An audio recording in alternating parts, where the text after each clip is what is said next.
I was born and raised here in Yellowknife. Like I was raised with culture, but also apart from culture. That's a big one? Big one. You got a big one, that's right. And there was ice. We didn't spend extended periods of time on the land, and I didn't know I was really missing it until recently.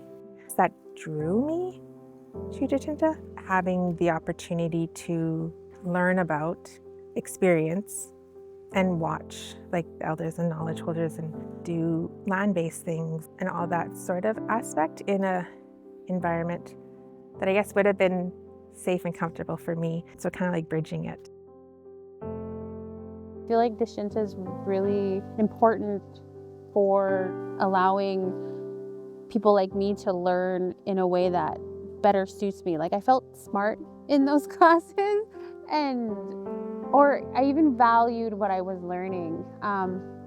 School for me wasn't always something that I took serious or that I felt like aligned with me as an Indigenous person. It wasn't always a positive experience for me, but Dechinta kind of like changed that for me. My name is Christy. I have been in Yellowknife for about 4.5 years. I was born in Ontario, but I have Métis roots going all the way back to Red River.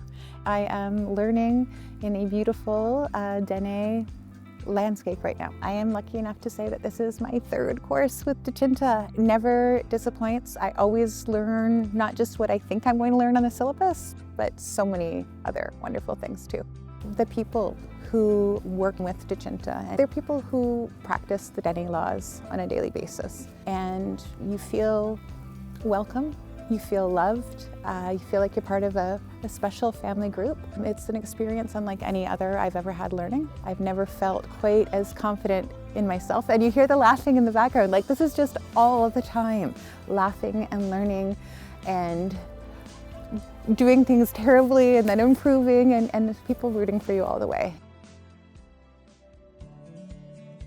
We had so many young ones and then all the students and the elders, and so every day we were spending 24/7 with each other. We were working on hides. Everyone was sleeping there, everyone stayed there, and we were there together. So we were helping each other with wood. I would see like the little kids and the students bringing wood to everyone's tent.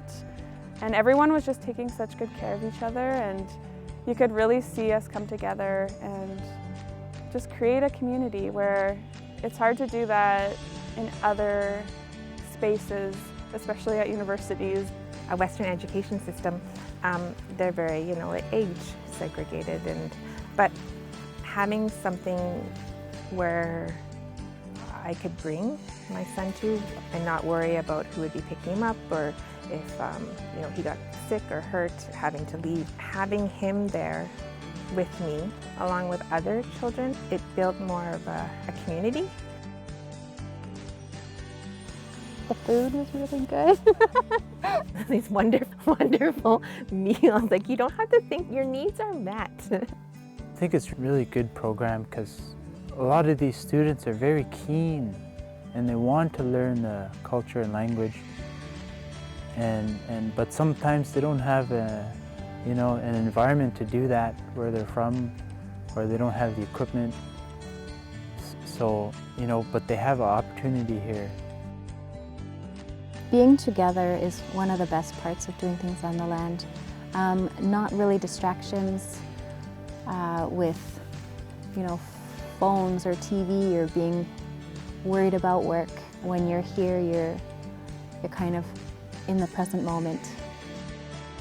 I like it out here, the bush all my life, so it's like holiday will be the bush. Kind of happy to meet students from around the world. It's pretty cool for them to come here and just to know about the Dene laws and what's unique about it. Our elders like to always share a lot. When the students go back home, and we always say, share what we have. It's like bringing tools back, or bringing a knife back, or bring a piece of hide for their moccasins, and just like a little peace offering. It's one of the biggest things that I've learned is the whole concept of Indigenous self-determination. If you're practicing land-based teachings, or if you're, you're continuing with the reciprocity, then like the Indigenous way of life will grow and thrive. I highly encourage people, if you're thinking about applying to Dechinta, apply. If you wanted to in the past but couldn't do it, apply. If you've never thought about it before but somehow have come across this clip of my voice talking about coming to Dechinta, apply. There's a place for everybody here, and it's a kind of learning that, yes, you get, university level learning and really excellent academics, but you also get life the way it kind of feels like it was meant to be.